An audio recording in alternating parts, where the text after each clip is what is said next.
उम्मीद करते हैं आप सभी बहुत ही अच्छे होंगे और आपकी तैयारी भी काफ़ी ज़बरदस्त तरीके से चल रही होगी। तो देखिए आज की वीडियो में हम लोग बात करने वाले हैं रीजनिंग के कुछ इंपॉर्टेंट प्रश्नों के बारे में जो बार बार परीक्षा में पूछ ले जाते हैं। देखिए सभी परीक्षाओं के लिए बहुत ही महत्वपूर्ण प्रश्न होने वाले हैं। आप किसी भी गवर्नमेंट एग्जाम की तैयारी कर रहे हैं, इस टाइप के प्रश्न हमेशा पेपर में देखने को मिलेंगे। तो देखिए आसान ट्रिक के साथ प्रश्नों को सॉल्व करने वाले तो ये रीजनिंग का पार्ट नंबर 14 होने वाला है। साथी इससे पहले 13 पार्ट करा चुके हैं। यदि आप लोगों ने उन पार्टों को नहीं देखा है तो प्लीज़ देख लीजिएगा, क्योंकि हम अपनी वीडियो में उन्हीं प्रश्नों को कवर करते हैं जो बार बार परीक्षा में पूछे गए प्रश्न होते हैं, जो रिपीटेड टाइप के प्रश्न होते हैं। और रीजनिंग में जितने भी टाइप के प्रश्न बनते हैं साथी, वो सारे टाइप के प्रश्न हम लोग पार्ट वाइज कवर करने वाले हैं। तो आप लोग चैनल से अवश्य जुड़ जाएंगे। तो चलिए चलते हैं अपने पहले प्रश्न की तरफ। देखिए पहला प्रश्न है, मोस्ट इंपॉर्टेंट प्रश्न है साथी। इस टाइप के प्रश्न काफ़ी बार एग्जाम में देखने को मिले। तो सबसे पहले प्रश्न को पढ़ेंगे। प्रश्न क्या दे रखा है? प्रश्न कह रहा है निम्न श्रृंखला को पूरा कीजिए। तो यहाँ पर देखिए इस प्रकार की एक सीरीज चल रही है, प्रश्नवाचक चिन्ह दे रखा है, इसी स्थान पर पता करना है कौन से अक्षर भरे जाएंगे। तो कैसे पता करेंगे? आसान तरीका क्या होता है, जब भी इस टाइप के प्रश्न आएंगे तो हम क्या करेंगे, ध्यान से देखेंगे किस प्रकार के अक्षर चल रहे हैं सीरीज में। तो देखिए यहाँ पर ए बी दे रखा और वाई दे रखा है, यहाँ पर देखो सी डी दे रखा और डब्ल्यू दे रखा है, यहाँ पर देखो ई एफ दे रखा, यू दे रखा, इसी प्रकार से प्रश्नवाचक चिन्ह दे रखा। तो साथ ही देखिए हमने जब यहाँ पर श्रृंखला में अक्षरों को देखा तो यहाँ पर मुझे कुछ मिला। यहाँ पर देखिए क्या मिला, यहाँ पर देखो ए बी देखो यहाँ पर क्रम से दे रखे हैं, मतलब ए के बाद बी आता है, यहाँ पर देखिए दे रखा है। और देखो सी डी दे रखा है तो मतलब बी के बाद सी आता है और डी आता है, इस प्रकार से दे रखे हैं। आगे ई दे रखा, एफ दे रखा, मतलब यहाँ पर क्रम से अक्षर चलते हुए जा रहे हैं। तो यहाँ पर क्या होना चाहिए, एफ के बाद क्या जी जी होना चाहिए और एच आना चाहिए। तो इस प्रकार से देखिए दो अक्षर यहाँ पर क्रम से रख दिए गए हैं। तो क्या करेंगे, ऑप्शनों में देखेंगे, देखो सारे ऑप्शनों में यहाँ पर जी एच से ही स्टार्ट हो रहा है। तो क्या करेंगे, हमारा लास्ट वाले जो भी अक्षर बच गए हैं उनसे हमारा आंसर आ सकता है। तो कैसे करेंगे, अब देखिए बाई से जब डब्लू की तरफ जाएंगे तो यहाँ पर क्या होगा भाई, प्लस होगा या माइनस होगा करके देख लीजिएगा। तो यहाँ पर देखिए बाई से डब्लू की तरफ जाएंगे तो यहाँ पर -2 हुआ है, क्योंकि बाई आता है 25 नंबर पर और डब्लू आता है 23 नंबर पर। तो इस प्रकार से यहाँ पर -2 हुआ है अक्षरों का। अब देखिए यू की तरफ जाएंगे तो यहाँ पर भी -2 हुआ है, क्योंकि डब्लू आता है 23 पर और यू आता है आपका 21 पर। तो इसी प्रकार से यहाँ पर -2 होना चाहिए। जब -2 कर देंगे 21 में से बचेगा 19, 19 नंबर पर क्या आता है आपका एस आता है 19 नंबर पर, जो कि आपका बन जाएगा GHS, जो कि आपका राइट आंसर हो जाएगा। देखिए आपका ऑप्शन नंबर ए में दे रखा है, जो कि आपका बहुत ही बेहतरीन आंसर रहने वाला है। तो साथ ही हम उम्मीद करते हैं ये प्रश्न आपको काफ़ी अच्छे तरीके से समझ में आ गया होगा, और जब भी इस टाइप के प्रश्न आएंगे परीक्षा में तो आप लोग बहुत ही बेहतरीन तरीके से प्रश्न को सॉल्व कर सकते हैं। तो देखिए इस टाइप के प्रश्न में एक और लॉजिक लग रहा है, देखो आप लोगों ने पहचान पाया होगा तो बहुत ही अच्छी बात है। यहाँ पर देखिए क्या हो रहा है, देखो ए के बाद क्या दे रखा है, बी और वाई दे रखा है। तो मतलब यहाँ पर देखिएगा बी वाई दे रखा है, तो बी का अपोजिट क्या होता है, बी का विपरीत क्या होता है, वाई होता है। तो इस प्रकार से यहाँ पर विपरीत का भी लॉजिक लग रहा है। तो देखो डी डब्ल्यू दे रखा है ना, सी को छोड़कर देखिएगा आगे वाले जो अक्षर दे रखे हैं दो, उनमें देखिए डी डब्ल्यू दे रखा, मतलब डी का अपोजिट क्या होता है, डब्ल्यू होता है। तो इस प्रकार का यहाँ पर लॉजिक भी लग रहा है। यहाँ पर देखो एफ यू दे रखा, मतलब एफ का अपोजिट क्या होता है, एफ का अपोजिट आप लोगों को पता होना चाहिए यू होता है, जो कि आपका यहाँ पर दे रखा है। तो इसी प्रकार से आप यहाँ पर भी देख लीजिएगा एच का अपोजिट होता है एस, तो आपके पास आ चुका है। तो साथ ही आप लोग अपोजिट अक्षर से भी इस प्रश्न को सॉल्व कर सकते थे। तो चलिए आपको लॉजिक समझ में आ गए होंगे, तो चलते हैं नेक्स्ट प्रश्न की तरफ। देखिए आपका नेक्स्ट प्रश्न क्या दे रखा है, आपका दूसरा प्रश्न है, ये भी मोस्ट इंपोर्टेंट प्रश्न साथ ही इस टाइप के प्रश्न भी काफ़ी बार एग्जाम में देखने को मिले। तो सबसे पहले प्रश्न को देखिएगा। प्रश्न कह रहा है दी गई श्रृंखला में अगला संख्या ज्ञात कीजिए। तो यहाँ पर एक श्रृंखला दे रखी है और ये प्रश्नवाचक चिन्ह दे रखा है, इसी स्थान पर पता करना है कौन सी संख्या आएगी। तो कैसे पता करेंगे, आसान तरीका क्या होता है, हमने आपको बताया था जब भी श्रृंखला से संबंधित प्रश्न आएगा तो संख्याओं को देखेंगे ध्यान से, संख्याएं किस प्रकार से बढ़ रही हैं या घट रही हैं, क्या हो रहा है। यहाँ पर देखिए 33 दे रखा है, यहाँ पर 47 दे रखा है, इनसे 44 दे रखा है, ये 58 दे रखा है, ये 56 दे रखा है। तो आप लोग बोल सकते हैं सर जी यहाँ पर संख्याएं बढ़ रही हैं, घट रही हैं, बढ़ रही हैं, घट रही हैं, यहाँ पर कोई क्रम नहीं लग रहा है और संख्याएं स्लो मोशन में बढ़ रही हैं। तो अब क्या करेंगे, देखिए स्लो मोशन में जब भी संख्याएं बढ़ेंगी तो हम क्या करेंगे, डिफरेंस से प्रश्न को सॉल्व करने का प्रयास करेंगे। तो सबसे पहले देखिएगा यहाँ पर 33 से क्या करेंगे, 47 की तरफ जाएंगे। तो यहाँ पर क्या हुआ है, 33 में जब हम 14 को ऐड कर देंगे तो हमारे पास 47 बन जाएगा। तो इस प्रकार का यहाँ पर लॉजिक देखिए लगेगा या नहीं लगेगा, वो आपको लगा कर दिखा रहे हैं। अब देखिए 47 से क्या हुआ है, 44 हो गया है। तो आप लोग यहाँ पर बोल सकते हैं सर जी 47 से जब हम 44 बनाएंगे तो -3 करना पड़ेगा। चलो ठीक है, आगे देखते हैं। इसी प्रकार से 44 से 58 बनाने के लिए क्या करना पड़ेगा, यहाँ पर देखिए फिर से 14 को ऐड करना पड़ेगा। तो आप लोग समझ गए होंगे किस प्रकार का यहाँ पर लॉजिक चल रहा है। अब देखिए 58 से 56 बनाना है तो -2 करना पड़ेगा। अब इसी प्रकार से 70 बनाए तो 70 बनाने के लिए क्या करेंगे, +14 फिर से करना पड़ेगा। वापस से 56 में 14 जोड़ेंगे तभी तो 70 प्राप्त होगा ना। अब इसी प्रकार से आगे देखिए 69 दे रखा, 69 में क्या करेंगे, 70 में से 1 माइनस कर देंगे तभी तो बनेगा। तो इस प्रकार से यहाँ पर -1 होगा। तो आप लोग देख लीजिए यहाँ पर डिफरेंस निकल के आया वो किस प्रकार का डिफरेंस निकल के आया है। तो देखिए यहाँ पर 14 प्लस हो रहा है -3 हो रहा है, 14 प्लस हो रहा है -2 हो रहा है, 14 प्लस हो रहा है -1 हो रहा है। तो आप लोग समझ गए होंगे जो डिफरेंस आपका देखिए माइनस हो रहा है ना, तो माइनस वो क्रम से घटते क्रम में हो रहा है। तो यहाँ पर 3 हुआ था, यहाँ पर 2 हुआ, यहाँ पर 1 हुआ है। यहाँ पर देखिए +14 -3 +14 -2 +14 -1, अब क्या होना चाहिए, +14 होना चाहिए। जब +14 यहाँ पर कर देंगे हम तो कितना बन जाएगा मेरे दोस्त, यहाँ पर करके देख लीजिएगा। देखो 14 को प्लस करेंगे तो यहाँ पर कितना बन जाएगा, 83 बन जाएगा। 83 देखिए आपका किस ऑप्शन में दे रखा है, 83 आपका ऑप्शन नंबर बी में दे रखा है, जो कि आपका राइट आंसर हो जाएगा। तो साथ ही हम उम्मीद करते हैं ये भी प्रश्न आपको बहुत ही बेहतरीन तरीके से समझ में आ गया होगा, और जब भी इस टाइप के प्रश्न आएंगे परीक्षा में तो आप लोग बहुत ही बेहतरीन तरीके से प्रश्न को सॉल्व कर पाएंगे। तो चलिए चलते अपने नेक्स्ट प्रश्न की तरफ। देखिए आपका तीसरा प्रश्न है, ये भी मोस्ट इंपॉर्टेंट प्रश्न, साथ ही इस टाइप के प्रश्न भी काफ़ी बार एग्जाम में देखने को मिले। तो सबसे पहले क्या करेंगे, प्रश्न को पढ़ेंगे ध्यान से। प्रश्न क्या कह रहा है, प्रश्न दे रखा है, यदि जे पी का पुत्र है, जे किसका पुत्र है, जे पी का पुत्र है, पी क्यू की बहन है, पी क्यू की बहन है, क्यू एम का पुत्र है, क्यू किसका पुत्र है, एम का पुत्र है, तो एम का पी से क्या रिश्ता है। यहाँ पर देखो एम का पी से रिश्ता पूछा गया है, तो कैसे करेंगे, आसान तरीका क्या होता है, ब्लड रिलेशन से संबंधित प्रश्न दे रखा है। तो सबसे पहले देखिएगा जो भी हमें दे रखा होगा उसका क्या करेंगे, एक डायग्राम बनाएंगे। तो देखिए यहाँ पर जे पी का क्या है, जे पी का पुत्र है। तो देखिए जे किसका पुत्र है मेरे दोस्त, जे पी का पुत्र है। तो इस प्रकार से बना लेंगे, जे पुत्र है तो प्लस हो जाएगा। यहाँ पर मेल के लिए देखिए हम प्लस का सिंबल लगाते हैं और फीमेल के लिए माइनस का सिंबल यूज करते हैं, आप लोग समझ लीजिएगा। अब आगे क्या कह रहा है, पी क्यू की बहन है, पी किसकी बहन है, पी क्यू की बहन है, पी क्यू की बहन है। तो क्यू यहाँ पर आ जाएगा, इसकी बहन ये है पी, तो इस प्रकार से माइनस का सिंबल लगा देंगे। अब आगे क्या करेंगे, क्यू एम का पुत्र है, क्यू किसका पुत्र है, क्यू एम का पुत्र है, मतलब एम ऊपर आ जाएगा। इस प्रकार का आपका स्ट्रक्चर बनने वाला है। तो आगे क्या बोल रहा है, देखिए हमें क्या पूछा गया है, यहाँ पर कह रहा है तो एम का पी से क्या रिश्ता है। देखिए काफ़ी स्टूडेंट यहाँ पर कन्फ्यूज होते हैं, यहाँ पर बता नहीं पाते कि एम का रिश्ता बताएं या पी का रिश्ता बताएं, यहाँ पर ही कन्फ्यूज हो जाते हैं। बाकी सब डायग्राम बना लेते, बहुत ही अच्छे तरीके से प्रश्न को कर पाते हैं, पर यहाँ पर आके नहीं कर पाते हैं सॉल्व। तो देखिए यहाँ पर आपको बहुत ही बेहतरीन तरीका बताने वाले हैं, आप बहुत ही अच्छे तरीके से प्रश्न को सॉल्व कर सकते हैं।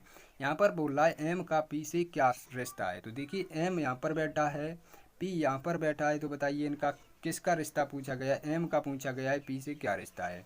तो आप लोग क्या करेंगे, जब भी इस टाइप का प्रश्न दिखेगा तो हम क्या करेंगे, यहाँ पर का से पहले जो भी होगा, यहाँ पर एक चीज़ ध्यान में रखिएगा, जो भी का से पहले आएगा यहाँ पर उस पर तीर कर देंगे। इस प्रकार से देखेंगे का पी क्या कहेगा एम से, इस प्रकार के देखिएगा। तो एम से क्या कहेगा पी, एम से क्या कहेगा पी, इस प्रकार से तीर कर देंगे। तो क्या करेगा भाई, यहाँ पर देखिए पी क्या कहेगा, आप लोग बोल सकते हैं। यहाँ पर देखिए इसका जेंडर क्लियर नहीं है, तो यहाँ पर क्या दे रखा है, ऑप्शन नंबर सी में दे रखा है माता या पिता कहेगा। ठीक बात है ना, क्योंकि पी का भाई कौन दे रखा है, क्यू दे रखा है, और क्यू का कौन है, ये इसका पुत्र है क्यू, एम का पुत्र है ना क्यू, और इसकी बहन ये पी दे रखी। तो आपको सही से डायग्राम बनाना आता होगा तो आप लोग बहुत ही बेहतरीन तरीके से प्रश्न को सॉल्व कर पाएंगे। यहाँ पर क्या हो जाएगा, माता या पिता हो जाएगा, इसका जेंडर क्लियर नहीं है, इस वजह से ये दे रखे हैं दोनों ऑप्शन। ठीक है ना, तो आप लोग ये प्रश्न समझ गए होंगे। तो चलिए चलते अपने नेक्स्ट प्रश्न की तरफ।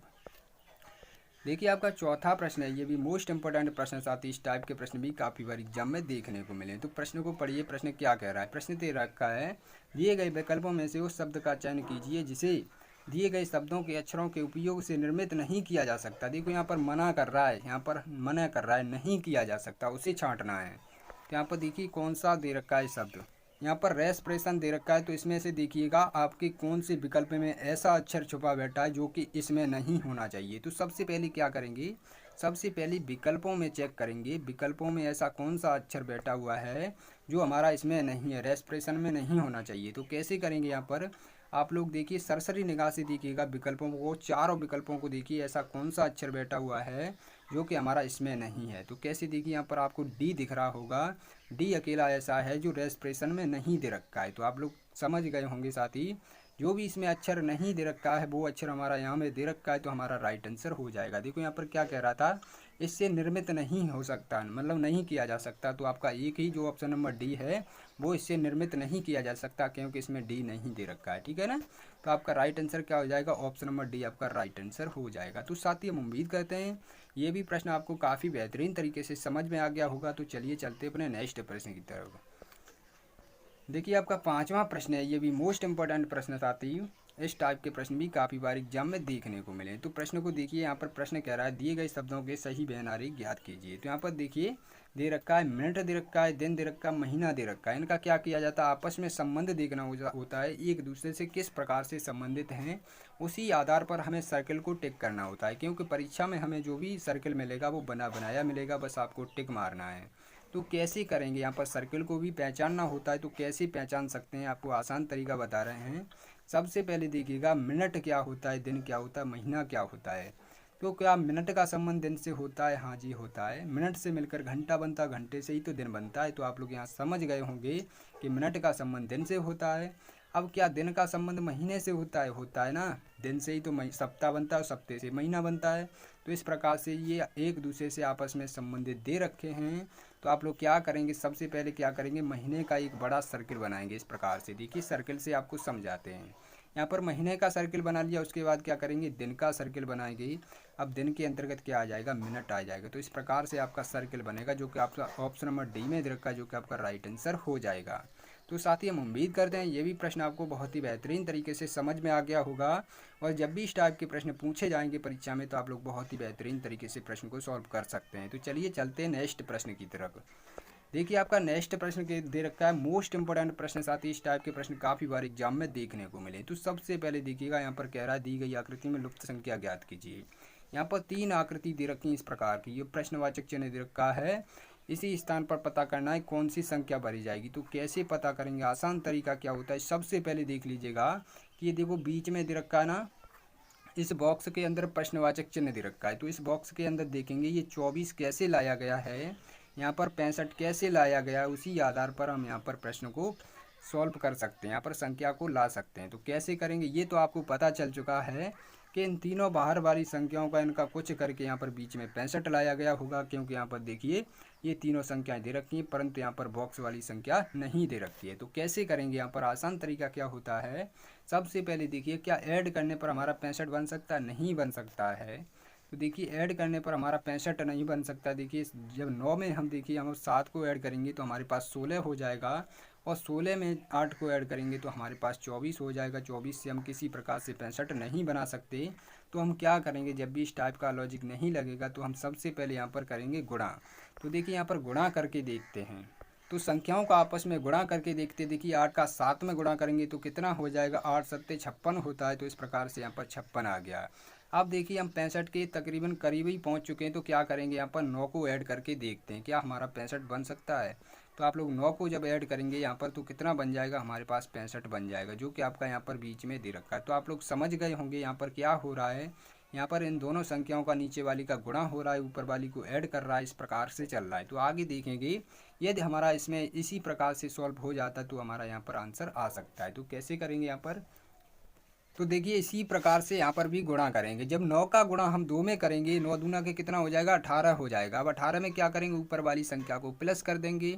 तो ऊपर क्या दे रखा है, 6 दे रखा है। तो 6 को 18 में ऐड करेंगे तो कितना बन जाएगा, हमारे पास 24 बन जाएगा।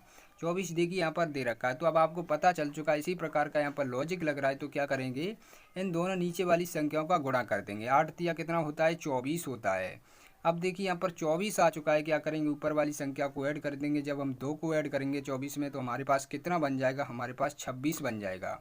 अब देखिए 26 क्या किसी ऑप्शन में दे रखा है क्या, जी हाँ साथियों, 24 आपका ऑप्शन नंबर डी में दे रखा है, सॉरी 26 आपका ऑप्शन नंबर डी में दे रखा है, जो कि आपका राइट आंसर हो जाएगा। तो साथ ही हम उम्मीद करते हैं ये प्रश्न आपको समझ में आ गया होगा। तो प्रश्नवाचक चिन्ह के स्थान पर कौन सी संख्या भरी जाएगी, यहाँ पर प्रश्नवाचक चिन्ह के स्थान पर 26 संख्या भरी जाएगी, जो कि आपका राइट आंसर हो जाएगा।